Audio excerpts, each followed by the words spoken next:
So last year, I found myself in a very rare pocket of life, one of stillness, a true period of no stress and no commitment.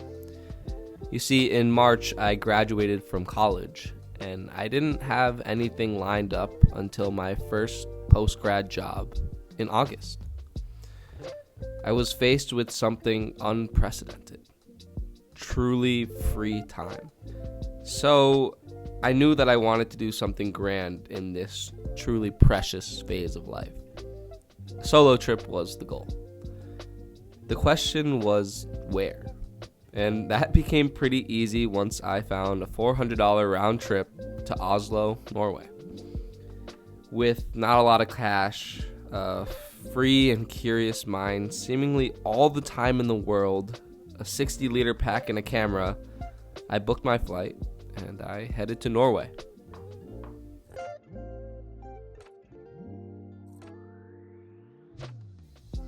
A lot of people may wonder, why do this alone? Wouldn't you want to have one last grand experience before life pulls everyone in different directions? And to that I say, well, I graduated early and my friends were still taking classes in college. But in all seriousness, this trip was much more than just traveling to me. It was symbolic. Having spent the last 3 years in California, all that I had known was on the West Coast. My friends, my network, my professional foundation. My accepted job was in New York City, to say the least, a different environment. I knew that moving back out east would mean I would spend a lot more time with myself. On top of that, I was stepping outside of a life that used to revolve around constant connection with friends and peers, late night plans, spontaneous friendships, and a sense of belonging. Ahead of me lay the uncertainty of starting new again, building a new life, and discovering who I would become in the next phase. And it only felt fitting that this trip was taken solo to kickstart this new beginning. So if you haven't solo traveled before, here's a couple of revelations I made on the trip that really made this solitary journey so magical. Now you see, when you travel alone, you're the boss. The only voice of reason is the one in your head. Whether that's a good or bad thing is up to interpretation. I chose to believe it was a blessing. It's a true freedom. There are no itineraries or worrying about making sure that everyone's having a good time. It's your, and only your, time to manage, giving you complete autonomy on how fast or slow you want to take your vacation. Spontaneity is almost guaranteed on solo trips. I mean, heck, on just my first day, I completely changed everything I had planned about the trip. All right, this is gonna sound slightly psychotic, but I just changed my entire trip plan after talking to some high schoolers. All right, okay, let me explain. Okay, so initially I was supposed to take a train to Bergen today. I'm supposed to be on it right now, actually, and it was at 6:25. So I left the hostel this morning at around 4:30 a.m., got to the train station at 5. I was like, okay, I'm like an hour and a half early.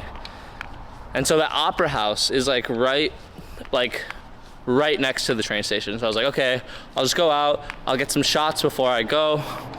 And then when I got there were like 200, maybe 300 new high school graduates on the top of the Opera House. I was like, what's going on? And then some of them approached me and they gave me like these cards, and I just started talking to them. I was like, what's going on here? Like, what's happening? So apparently today is like the National Constitution Day in Norway. And I did not know that. But they were saying that like today there's gonna be like huge festivals and there's gonna be a big parade, and like the whole city's gonna be like super like all dressed up and in traditional clothing and stuff.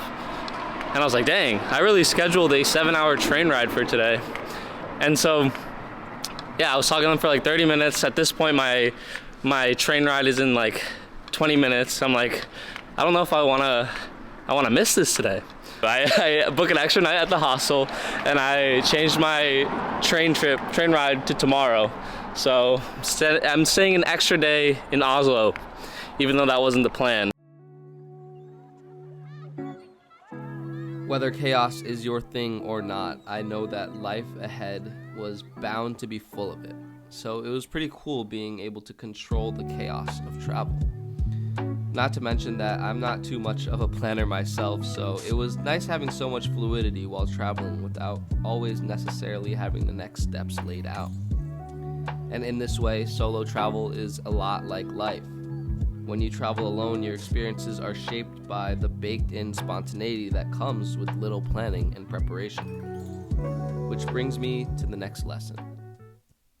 The experience is truly yours. As opposed to group travel, the stories you live and experiences you have are solely yours. The moments of spontaneity are shared with nobody else, almost like a secret only you know. The interactions with strangers would have never happened without the catalyst that is solitude, pushing you towards meeting fellow adventurers on your travels. Your experiences are essentially a secret only known by you, which is a beautiful thing. These are the moments that shape you and show you who you really are and how you act without other eyes on you. The experience is shaped by your feelings in real time. There's no performance for others. You're simply living in these moments. The hike was about feeling the rhythm of your own footsteps, not matching someone else's tempo. And it's these moments of full presence and fleeting wonder that make solo travel truly unique. The next aspect of solo travel I want to highlight is just the importance of spending time alone with your own thoughts. And when you're traveling alone for such a long time, this solitude forces your mind to wander. You see, when you're traveling alone for days, weeks, months, it forces you to spend a lot of time with just yourself, to face your innermost conflicts, thoughts, dreams, fears, whatever. It is within these moments of quiet where we make true personal breakthroughs. It is in these moments where you really develop an understanding of who you are as a person and what you want. When you're trekking through the woods or wandering a new city, there's no other choice but to confront your mind. And even though we spend every day with ourselves, how often do we spend this time with our thoughts? Traveling alone offers the perfect moment for reflection, introspection, and real conversations with yourself. You'll be met with a bunch of scenarios in which you have to make uncomfortable choices. And when you're pushed out of your comfort zone, whether on a trip or in life in general, these are the moments in which we grow the most. Oh, and yesterday, I didn't tell you guys this, but I got really, really lost. So the day before, I looked up the bus information, and it said there was a bus that went directly to the hostel, but turns out that bus only runs 3 times a day, twice in the morning and then one at 10:30 p.m. And I got to the bus station at around 3:30, and I got on the bus and I waited for the stop to come and it never did. So I ended up 40 minutes away at the last stop. I couldn't figure out how to get back. Eventually got on a bus that took me to the nearest place, and then ended up getting back to the hostel about 6 hours later than I anticipated. But I did meet a lady on the way back. She picked me up on the road, and she was telling me a little history about the place. And plus, the view was this the whole time, so how can you even be upset? It's not like I had anything scheduled or planned for the night, so it all worked out, and we're still here, and we have this gorgeous view. Couldn't ask for much more. Wow.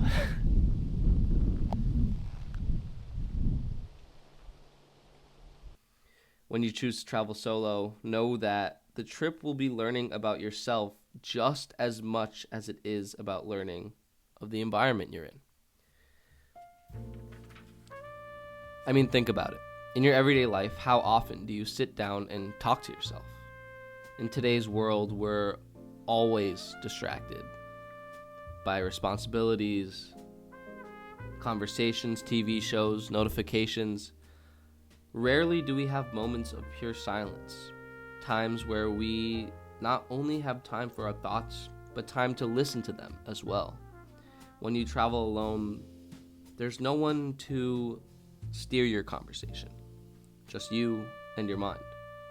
At first, it may be uncomfortable.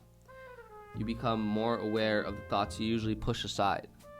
The inner chatter slows and true ideas begin to resonate, and this is where you realize the value in the clarity of how your brain works. A stripped-down world forces you to reflect on who you are now, reconnect with lost passions, and, in my case, process transitions. Like any trip, it's about discovery. For solo trips, this includes discovery within yourself. I've talked a lot about the comfort zone, like it's a boundary to be pushed past, but we rarely think about what this really means. When you're traveling alone, you're not just stepping out of your routine. You're stepping into unfamiliar places, cultures, and situations without the safety net of someone else to lean on. And that's where the real growth occurs. You're forced to make decisions alone and face unexpected challenges, whether that's navigating through a language barrier or navigating through an unfamiliar landscape. You might feel vulnerable approaching and asking strangers for advice or recommendations, but this solitude is the catalyst for pushing you past these points. Once I realized this, my trip really opened up towards the stories I learned and the people I met. For example, I met this German couple, 2 students who were visiting Bergen at the same time I was. And I only talked to them because I was sitting alone atop the Floybanen funicular. And I saw them, and I asked them if they were from around. And it turns out they traveled to Bergen a couple times. And we had this great conversation about being young, traveling, navigating a constantly changing world. And they even showed me some like hidden gems in the city that I would have never experienced if I had been in a group with other people. So it's instances like these where solo travel really opens you up to experiences you would have never had. It's easy to stay where it's comfortable, where everything is familiar. But when you leave that familiar path, the haze of unfamiliarity slowly begins to lift. And the question shifts from where you are to who you are and how the journey is shaping you. While comfort keeps you still, the unknown starts to move you. So next time you're confronted with the option to embark on a journey all on your own, reach for your pack. Traveling alone isn't just about the external places you wander, but just as much about the journey inward, the lessons you learn about yourself when no one else is around. And this will stick with me in my everyday life, reminding me that spending time with myself is important for my own personal development and the journey I am constantly embarking on, that is life. So I'll leave you with this. When was the last time you gave yourself the space to wander, to grow, to truly be alone? And if you haven't, well, who knows what you might discover when you do.